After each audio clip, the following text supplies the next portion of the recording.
All right, I'm going to continue with section 2, chapter 6, where we've been working out the Boltzmann factors and the partition function by applying this to the example of paramagnetism. Now, recall that one of the great things that we can do once we have the partition function is to find the average value of some parameter we're interested in. Okay, so for paramagnetism, recall that we've got each of the particles in our system have little vectors to them. A two-state paramagnet has individual dipoles. And a dipole means two poles, so it can either be, for example, it can be pointing with the pole up or down. The nuclear dipoles in atoms, for example, can do this when you have an external magnetic field. So if we have the external field labeled with a capital B pointing up, then the individual nuclei can either be pointing down or up, so on like that. And the way that one of these points does not affect the way that its neighbors point. Unlike in a ferromagnet, where they're close enough together or have a strong enough dipole moment, U, in order to try to line each other up with themselves. Okay, so let me see here. Let me set that up. And I'm going to recall that any individual dipole is in the low energy state when it's aligned with the magnetic field, the external magnetic field. That means that since I've got the magnetic field pointing up by convention, then a dipole that's pointing up is in the low energy state.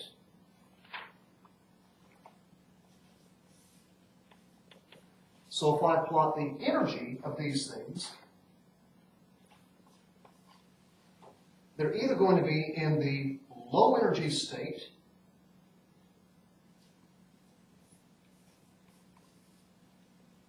with an energy of negative mu B, where mu is the dipole moment, describes the magnetic field of the dipole itself, times B, which is the strength of the external magnetic field. Okay, so that's one energy level here, and that's for the dipole pointing up.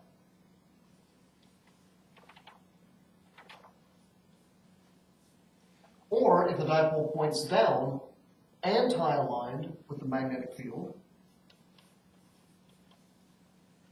it has an energy of positive mu B.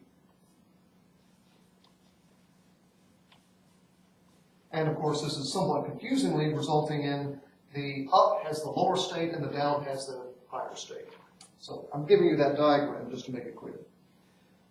All right, let's say we want to find the average energy per dipole and the average magnetic dipole moment alignment, the Z component of that there, whether it's pointing up or down, for a two-state paramagnet.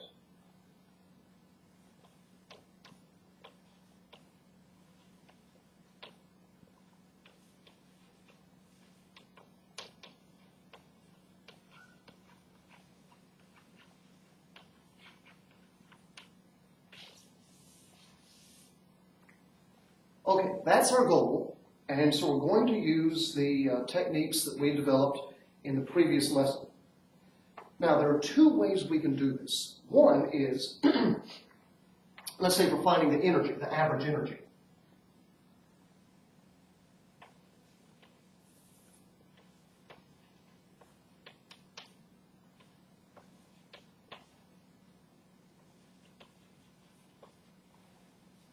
Remember that the basic way is for any variable we want to find the average of, like energy in this case, we've got a weighted average. We sum over for all of the microstates S, lowercase s here, the value of this variable, energy, for that microstate times the probability the system is in that microstate. There. That's our basic way of finding an average, and this is from the definition of a weighted average.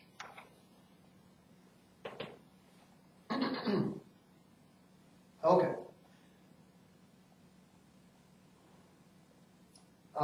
Let's see here.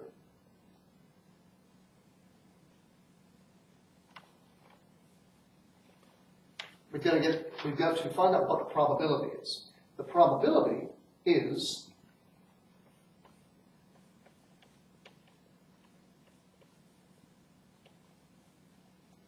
one over the partition function times the Boltzmann factor. Remember, the Boltzmann factor is the exponential e to the minus beta times energy at that microstate. Now, here's where I've got to be clear.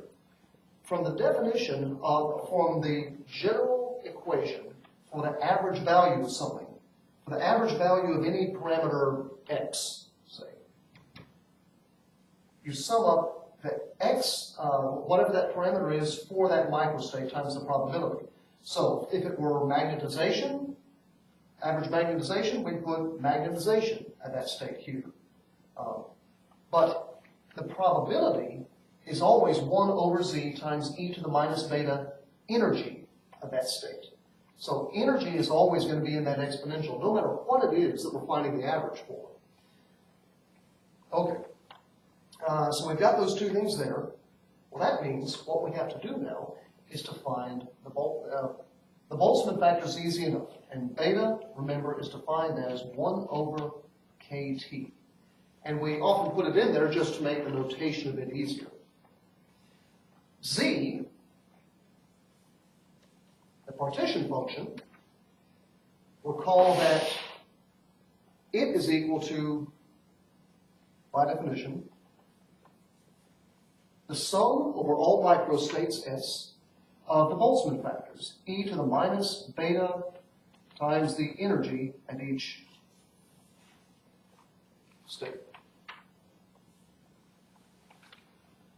Okay, so what I've done now is really just to write out our basic equations for each of these. The average value depends on the probability. The probability depends on the Boltzmann, Boltzmann factor. Probability depends on the partition function, and the partition function depends on the sum of all the Boltzmann factors. Okay. Now, to get this part in here, we'll give a little more room.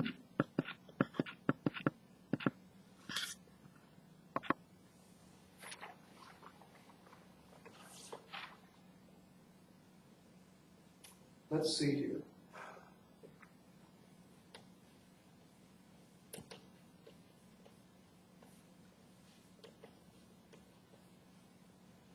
For one dipole, we have two possible microstates.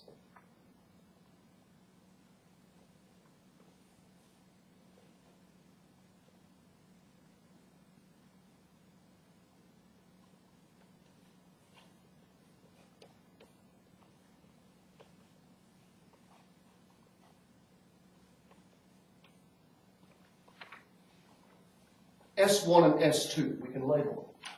I'm going to start S1 being the ground state, dipole up, aligned with the magnetic field, and therefore lower energy state. The second one, the last one, is, I often want to say spin up and spin down, but that's only because I'm used to dealing with electrons and their magnetic dipole moments because of their spin directions. But anyway, dipole down, which has the higher energy state. And that's it. We've only got two. It's a very easy sum. Let me label the energy for each of these because we need the energy for each microstate.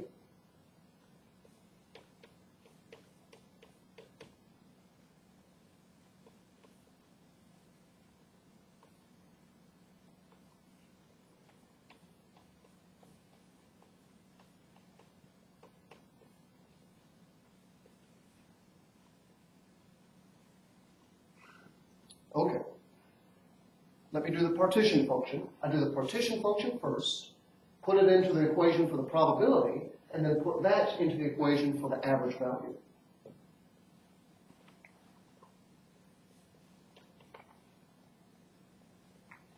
Okay, partition function is the sum of the Boltzmann factor for each microstate.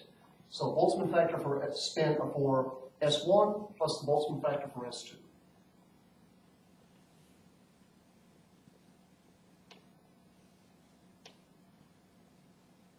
Let's see. I've got a negative beta E, so negative beta times this one gives me a positive sign.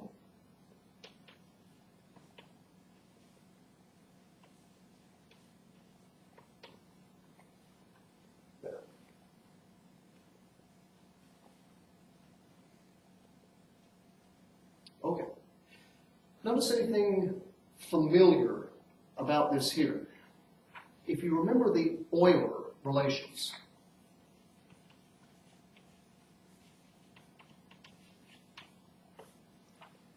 it connects trigonometric functions with exponentials. If you have exponentials with an imaginary exponent, you're relating it to the normal trig functions, sine, cosine, and combinations thereof. But if you have real exponents, you're dealing with the hyperbolic sine, hyperbolic cosines, and so on like that. In this case, we have here, this one turns out to be the 2 times the hyperbolic cosine, or cosh, as we tend to put it.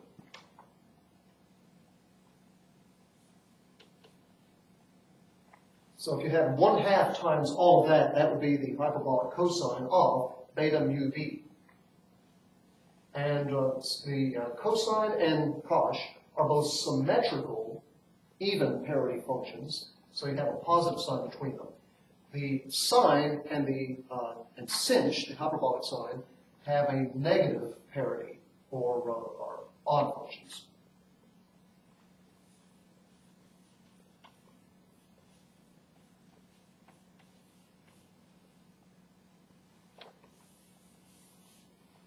Okay, so I've got the partition function. Now I put that into the equation for the probability.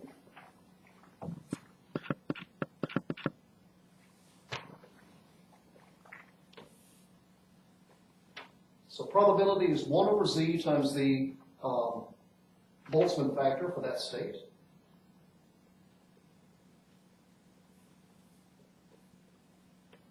Probability for S1, which is pointing up. I might as well just label it like that there.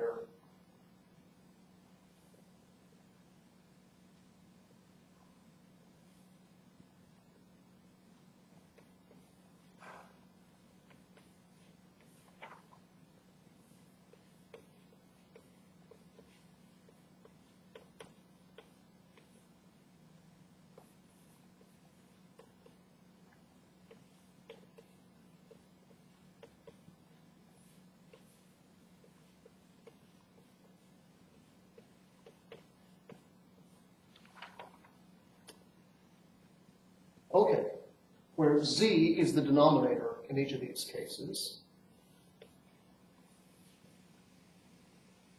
Now, finally, the average value of any variable, the energy in this case, is the sum over both of these states, the energy for that state times the probability for that state.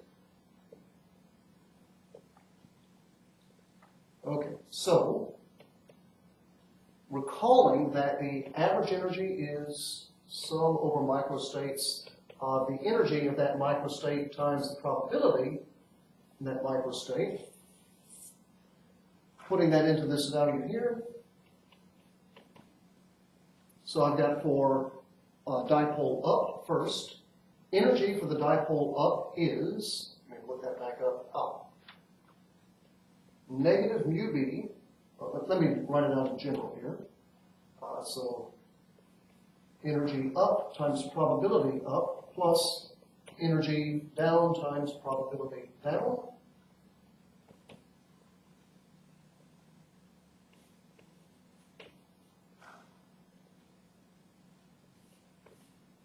Probability up is, oh, that's a mess. I'm going to need more room, aren't I?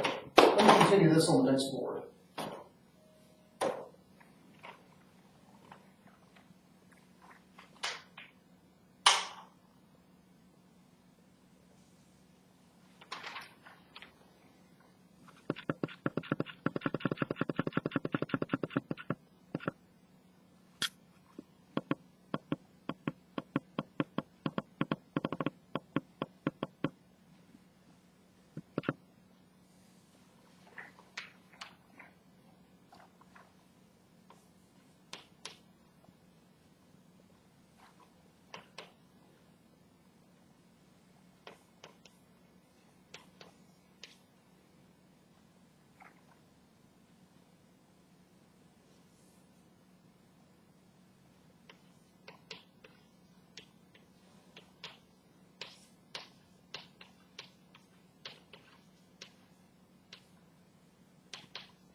Okay, so now I have the, let's see if that actually shows up all the way.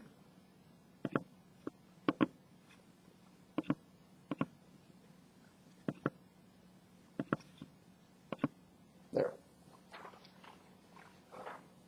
Now I've got that out. I need to simplify it. Well, for one thing, I can factor out the 2 cosh in the denominator and the mu b from in front of each of these.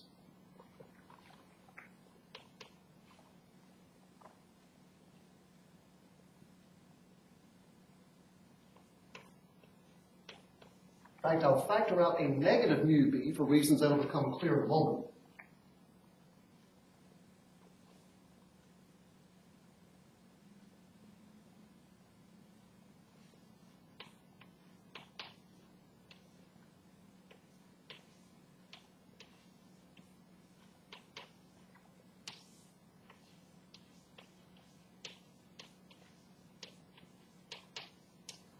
And I factored out the negative mu b, because now I get a negative sign in between these, and look here. I've got in the numerator something that looks a whole lot like what I had in the denominator, in the partition function, I mean. Cosh, or 2 times cosh, is e to the something plus e to the negative something. Well, if you have a minus sign in between these, you have the sinh function, or the hyperbolic sign, which is really defined with 1/2 times all of that. So now in the numerator, I've got 2 times sinh, beta mu b. And when you take sinh over cosh, you get the tanh, or hyperbolic tangent function, which I'll just jump straight onto. So this is 2 times sinh. 2 over 2 cancels out. Sinh over cosh is tanh.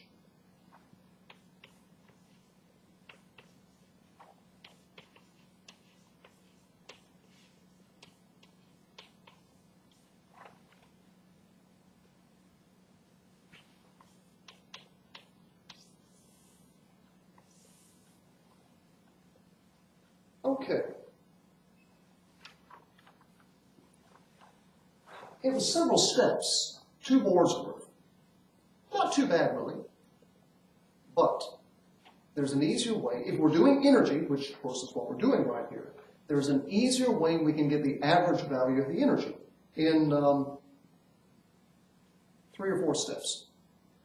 I'm just going to do it right here.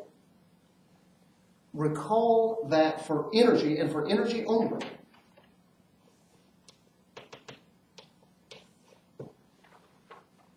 we have the special equation, average energy equals -1/z times dz by d beta, partial of z with respect to beta.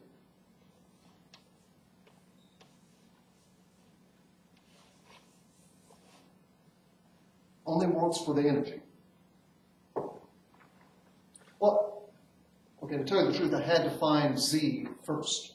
But once I found that, it is easier this way.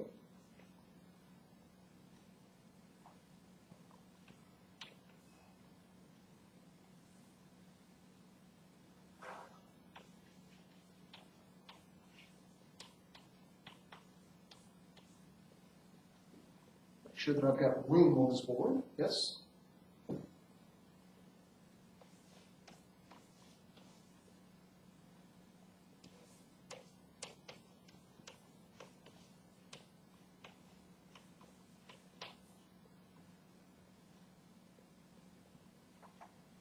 Okay. So I've got 1 over 2 cosh beta mu b times d by d beta of 2 cosh beta mu b. Of course, now you've got to look up what that derivative is. You've got to look at the properties of the hyperbolic cosine, and maybe it isn't any easier. But if you're comfortable with doing derivatives of these hyperbolic trig functions, or if you use Wolfram alpha, for that matter, you come up with mu b times sinh.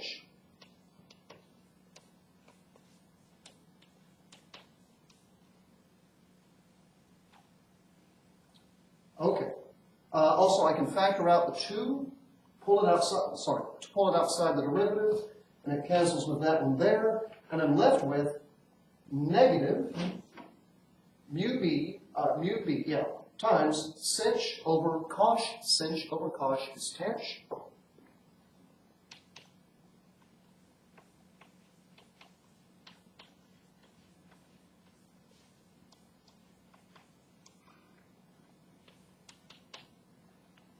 And I get exactly the same result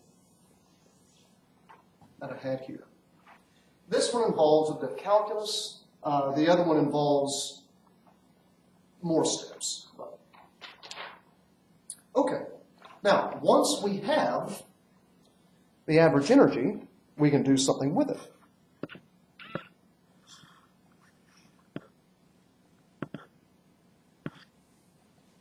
For example, I might also be interested in the, let's see, I've got the average energy per dipole.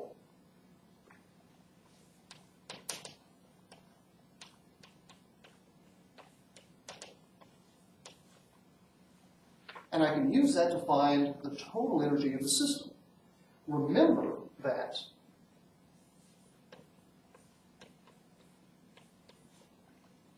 since the average energy,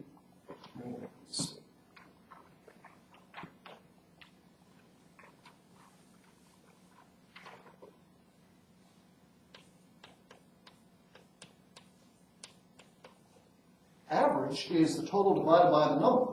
So the total is the average times the number. Of course, we found the average by a different way. So this means the total energy of the system is negative number of dipoles times mu b, negative n mu b,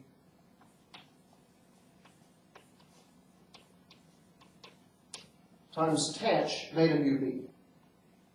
And you can compare this to equation 3.31 on page 104.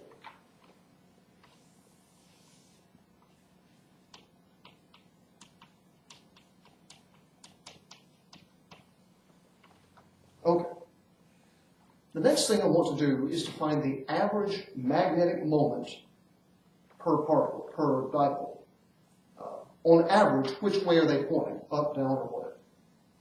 And by how much?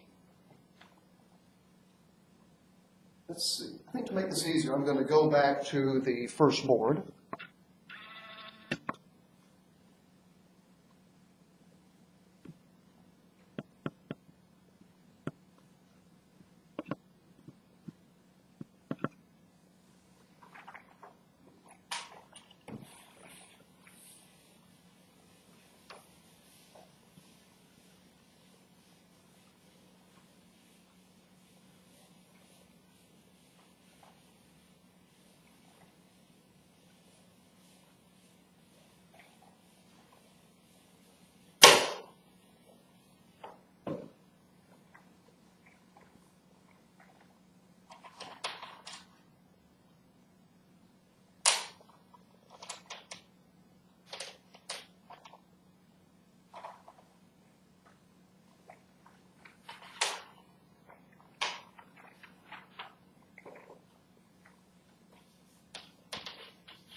find the average magnetic moment.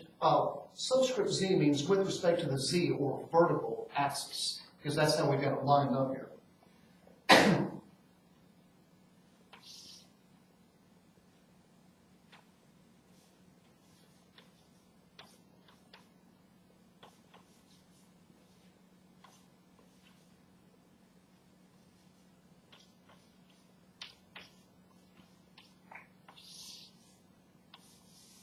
All right, first recall our basic equation for the average value of anything.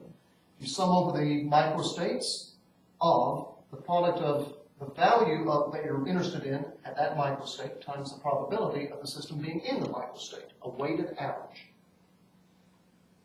Okay, mu has two possible states.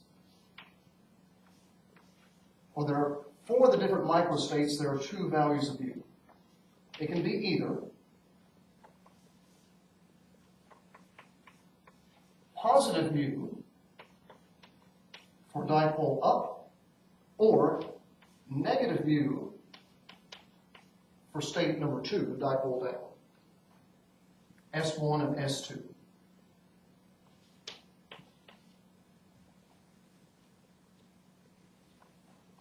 So I can use the up and down arrows as a shorthand notation here.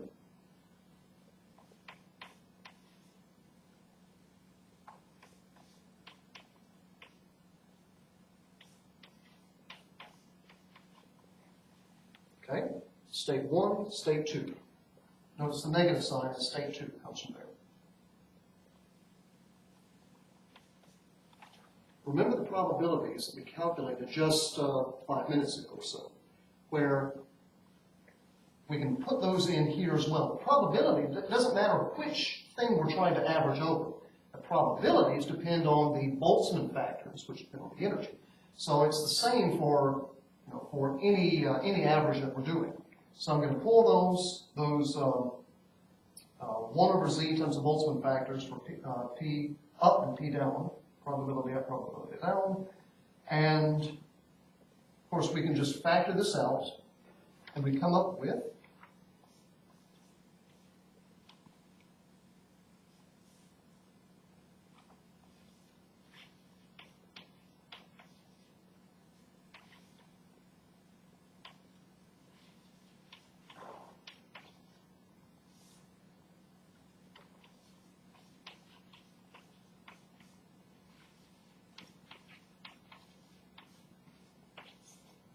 there. And notice again, I've got e to the something minus e to the negative something, which means I've got 2 times the hyperbolic sign, cosh. So 2 cosh over 2 sinh sine, sinh. 2 sinh over 2 cosh, the 2's cancel out. Sinh over cosh is tanh, the hyperbolic tangent. Just like sine over cosine is the normal tangent. I'm going to write that down immediately here.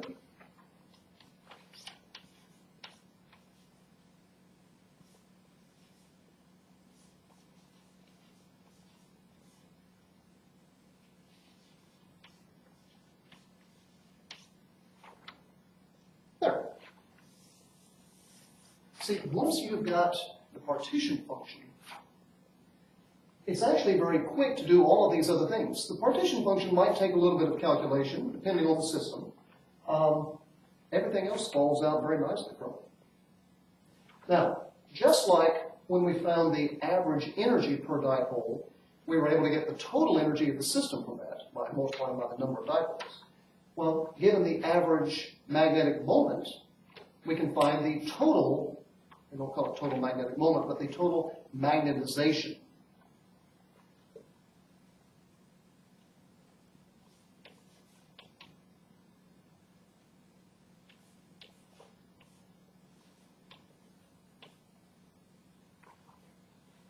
Capital N.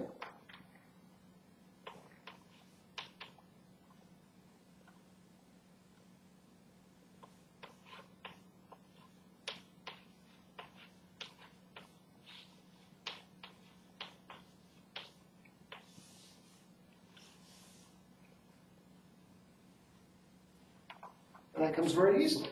And again, you can compare this, CF conferra, I believe is the Latin, to equation 3.32 on page 104.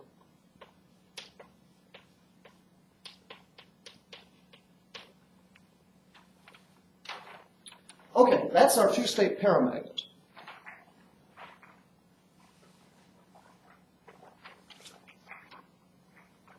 I want to give one other example.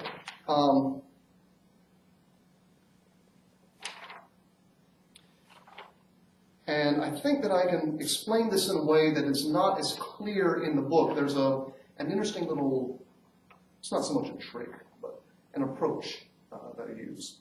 And I think I can get through this here easily enough. The rotation of diatomic molecules.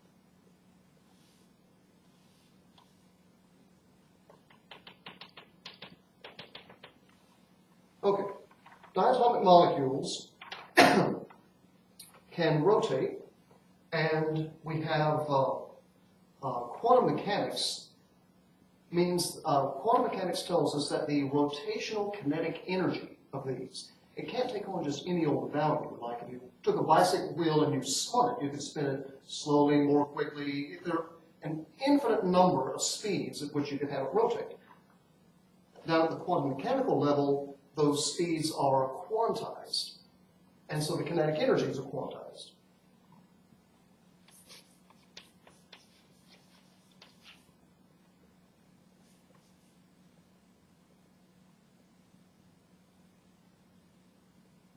I'm trying to think which letter to use for rotational kinetic energy.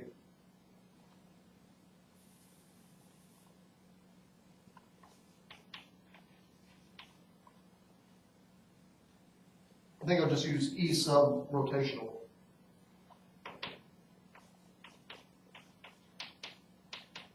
So the quantum number, the index number that you run over to see what the allowed values are, is J in this case. J is used for angular momentum. There's a general angular momentum. So J times J plus 1, all times epsilon. And epsilon is going to be a small unit of energy, the quantized unit of energy here. And J is simply a number, an integer, 0, 1, 2, 3, any non-negative integer is what J is allowed to be. And the energy here is going to be proportional to 1 over the moment of inertia. So the more mass, or the farther apart those two atoms are, the larger its moment of inertia, and the smaller epsilon will be. Okay. The multiplicity for each microstate, J is going to now be the index for our microstates. There are 2J plus 1 microstates. Sorry, J is not the index number for the microstates. It's the index number for the energy. But there's a degeneracy. You can have several different microstates all at the same energy.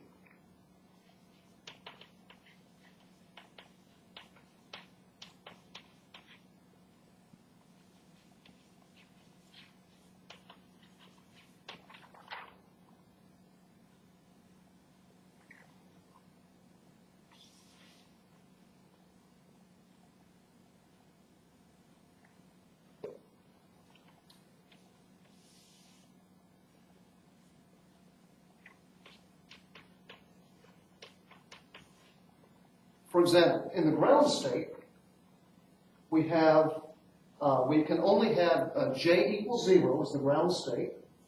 The energy will be 0 times 0 plus 1 times epsilon, which gives you 0. So the total rotational energy is 0 for J equals 0. How many of those can there be? Well, 2J plus 1 equals 1. 2 times 0 plus 1 is 1. So there's only one microstate. So let's call that first state S1. Okay, now for J equals 1. How many can we have? 2J plus 1 gives us 3. So there are 1, 2, 3 microstates. This is angular momentum quantum number. 3 different angular momentum states with the same energy.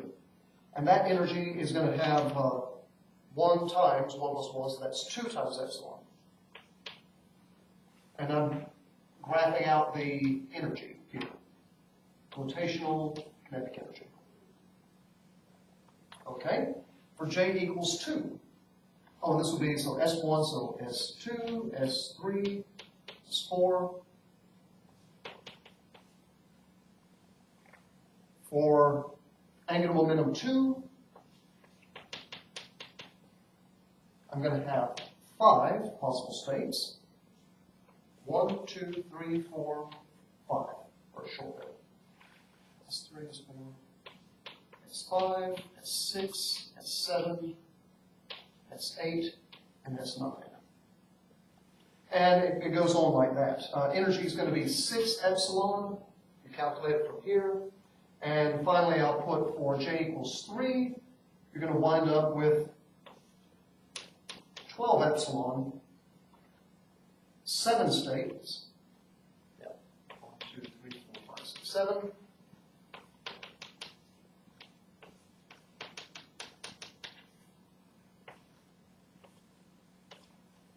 Okay. Now, I should have drawn this a little better. The energy levels are more spaced out down here, and they get crowded together. Let's see here. No. The rotational energy is more crowded down here and more spaced out up there. Okay, I was thinking of the model of an atom rather than a diatomic molecule. All right. What else do I need? Well, if I'm going to find I want to find an equation for the rotational kinetic energy in terms of the temperature of the gas. That's an interesting little problem. It's actually not very hard to do. So, I want to recall that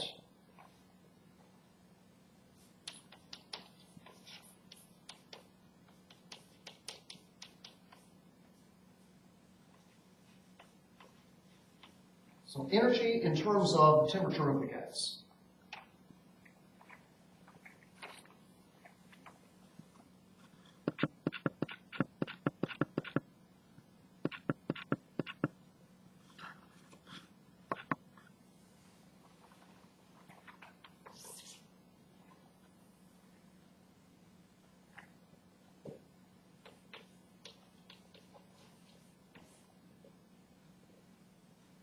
Okay, to find the average energy per particle, I'm going to use the simple equation.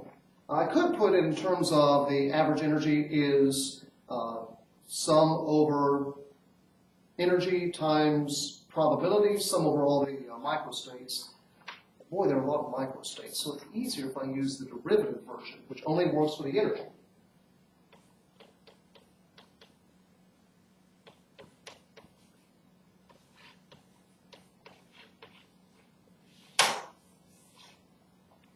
One over z, dz by d beta, negative 1 over z, dz by d beta. I'll use this one here. First thing I've got to do is to calculate the partition function.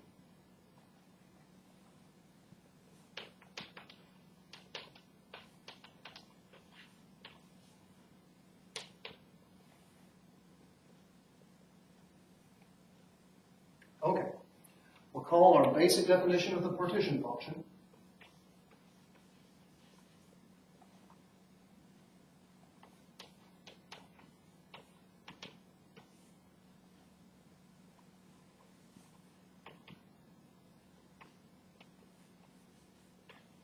Sum over all microstates S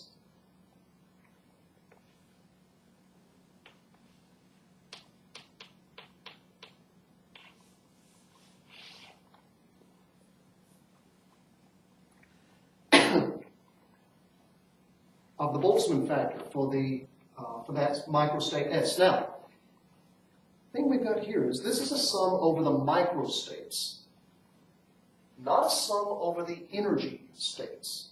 And you see we have a lot more microstates than we have energy states. If I'm labeling S1, S2, S3, and so on like that, back over here, which is mostly off the screen now, but recall that, J is an easier thing for us to sum over, because that would be labeling the energy states. So how can I convert from the sum over the microstates, which I don't have an equation for really, to a sum over the energy states labeled with J? And then I can use the degeneracy. So I want to change this from a sum over S to a sum over J. So my rotational partition function, Z, is that there. That means, let's see, for the first microstate, S1,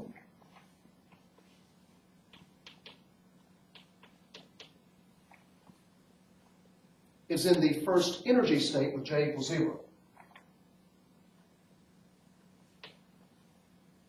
The second energy state, well, sorry, S2, S3, and S4 are in the second energy state with J equals 1.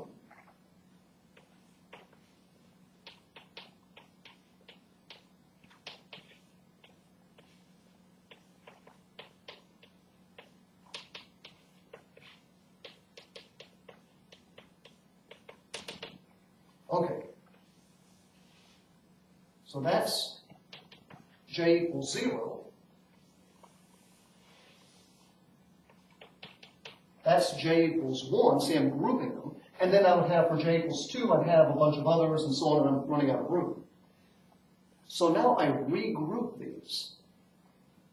Notice that, let's see here. And this is the energy here. Energy for S1 is the energy of J equals 0. And I do have an equation for that. All three of these have the energy for J equals 1. And I've got an equation for that. A general equation, of course. So, how many are there? There's 1 for J equals 0. There's 2J plus 1 at every level J. So, I'm going to skip the intermediate steps because I'm saying it verbally. This means when I group them up that way, I can sum over J, from J equals 0 to infinity, of, well, the number at that, for that index J, times the Boltzmann factor for that energy.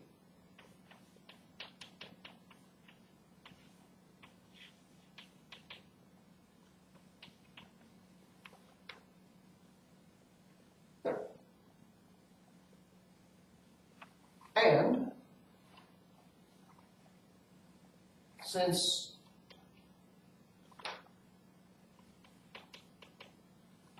the energy for a given value of J is, looking it up, J times J plus 1 times epsilon, and beta is 1 over KT, I can get the temperature in here explicitly now.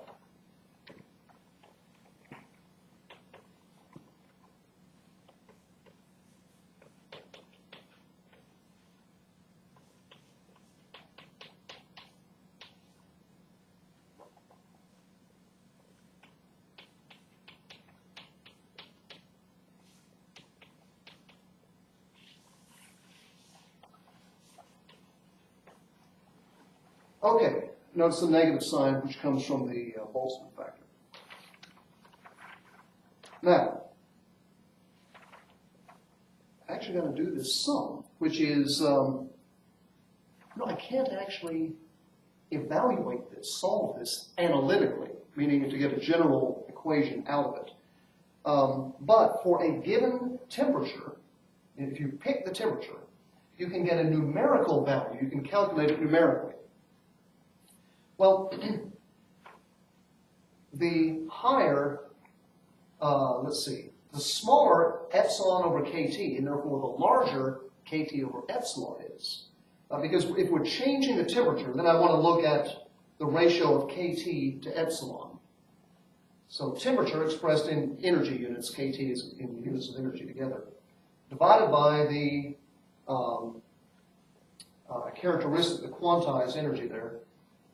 So the higher the temperature compared to epsilon, the more terms in this sum will contribute a lot to the partition function.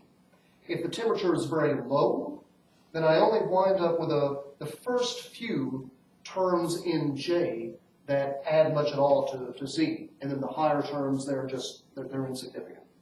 But if the temperature is very large, then a whole lot of J terms, J1, 2, 3, 4, 5, 6, 7, 8, up a whole way, all of those have significant values that add into Z before they peter out.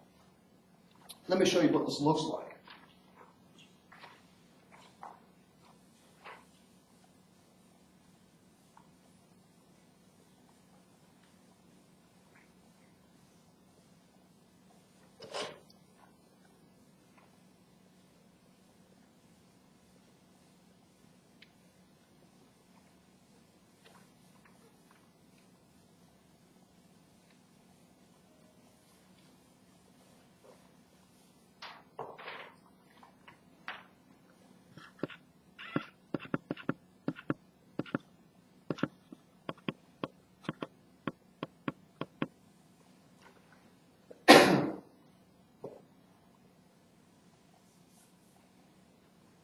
Yep, that's just in the field of view there.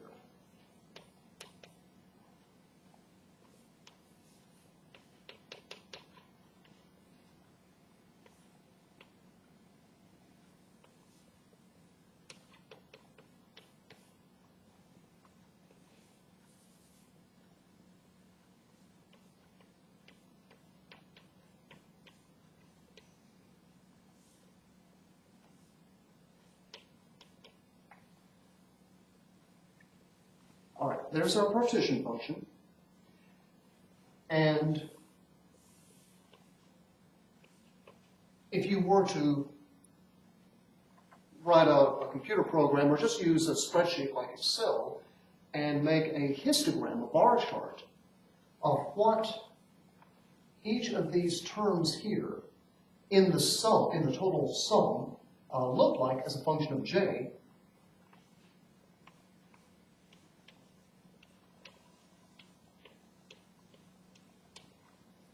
what you would see is that, trying to think of what to call this as a general term, the sum end, whatever, that 2J plus 1 times the Boltzmann factor for each value of J, that you get your first term is moderately small, then it goes up pretty steeply,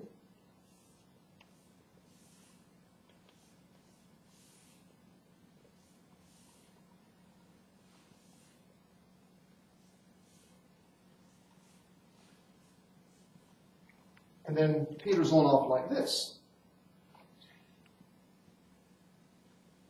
These are the individual terms. Okay, so Z is the sum of all of these, which is to say it's the area under that histogram, under that bar chart.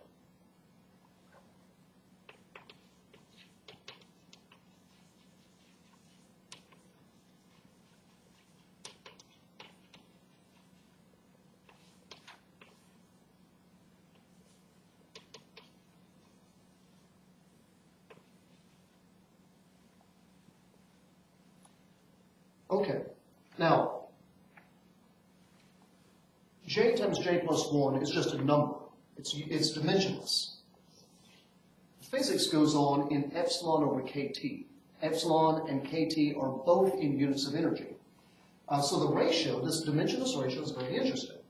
So the larger kT over epsilon is, which is to say, the higher the temperature compared to this characteristic energy state, epsilon. The higher the temperature, the bigger, the higher up all of these terms get. And the farther out to high J terms, you still have significant area being added in. And the smoother this whole shape gets, if you have a very low temperature, you wind up with, so for low T,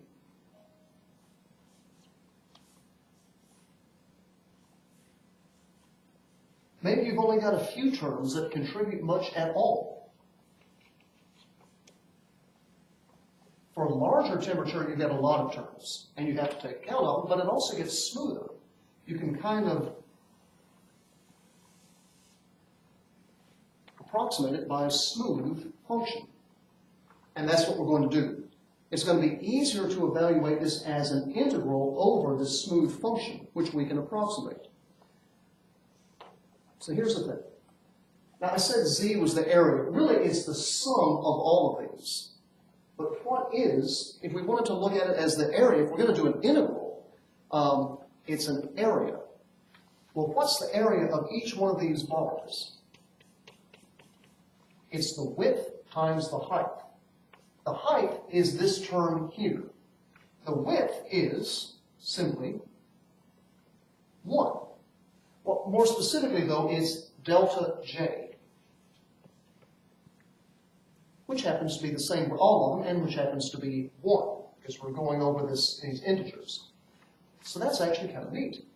Area is this value times delta J, the width here. That allows us to make a very nice integral. Okay. So in practice, epsilon tends to be generally much less than 1 electron volt, so it's a very low amount of energy. And kT, for anything other than something getting pretty close to absolute zero, kT is going to be a lot bigger than that. For normal temperatures. So, for example, for carbon monoxide, CO, so 1 carbon, 1 oxygen atom, epsilon is 2.4 times 10 to the minus 4th electron volts, and epsilon over K gives you 2.8 Kelvin. So, if the temperature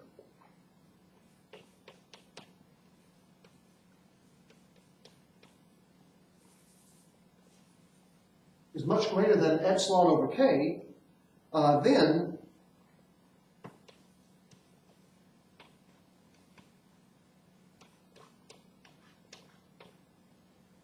kT over epsilon is much greater than 1. We have a lot of terms in the that contribute to Z, and we can approximate the histogram with a smooth curve, and we can replace the sum. Let me see here. Yeah, the sum over J with an integral over dJ, where, let's see here, sum of all that stuff times delta J, I should put it in that way. There we go. Delta J is just 1, and it's dimensionless. Goes over to an integral over dJ. Yes. Okay. In that case,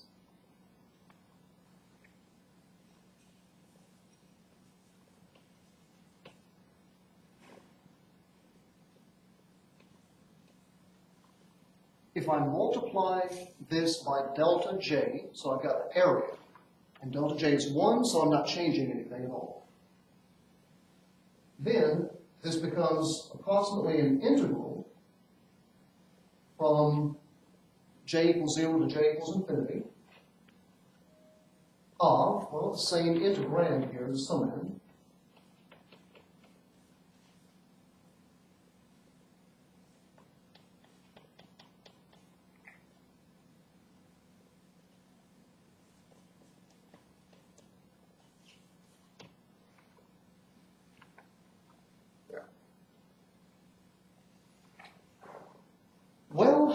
how do you solve this?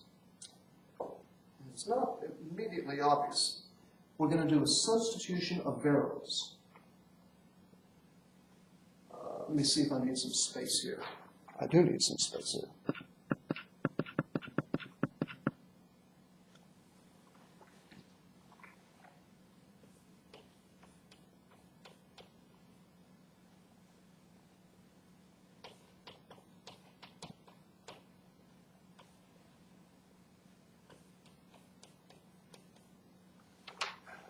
Let me define some variable x, where x is j times j plus 1 times epsilon over kt.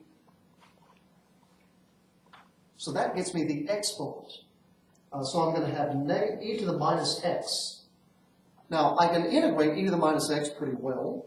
And, well, the trouble is I've still got this 2j plus 1, and I've got a dj. So I've got to find out what those are in terms of x. And, let's see here.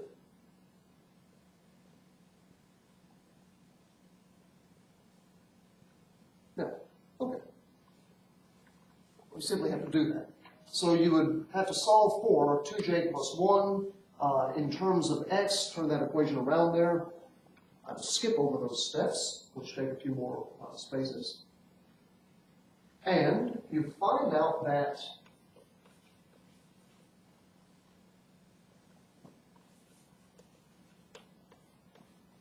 under these conditions, for the high temperature limit, kT over epsilon much greater than 1, the rotational partition function is approximately kT over epsilon. So that's really nice. Now, let's put that into the equation for the average energy.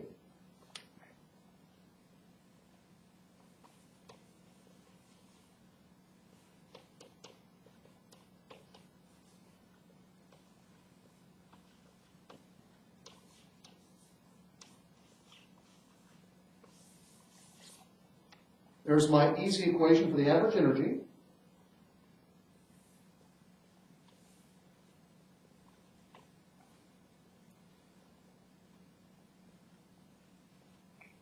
Let me make this a little easier.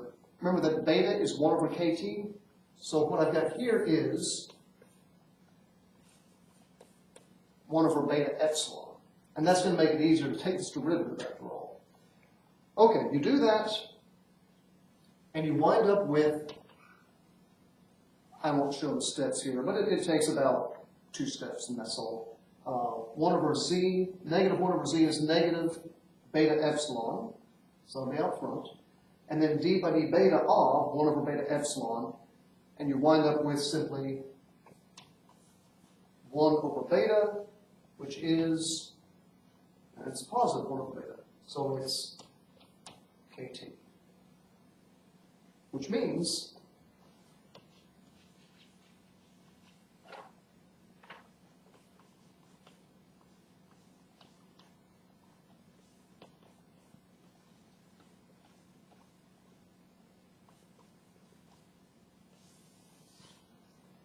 in the high temperature limit, the average rotational energy is kT.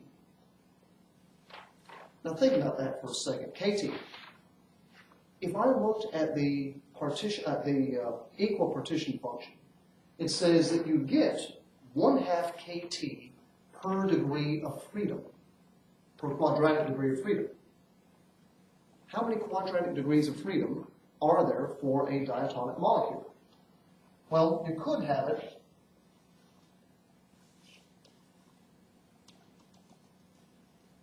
rotating about this axis, the vertical axis here. You could have it rotating about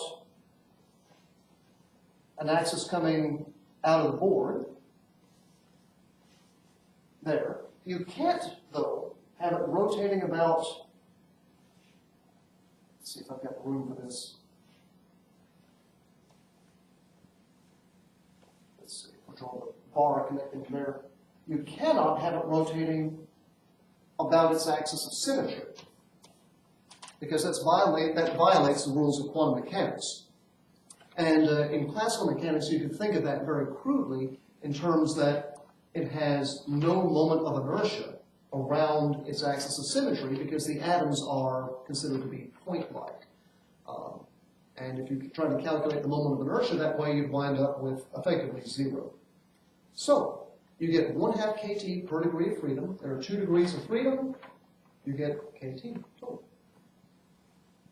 Equal partition theorem, and we just proved the same result from something that is fundamental in a different way. Okay, we'll end up here today.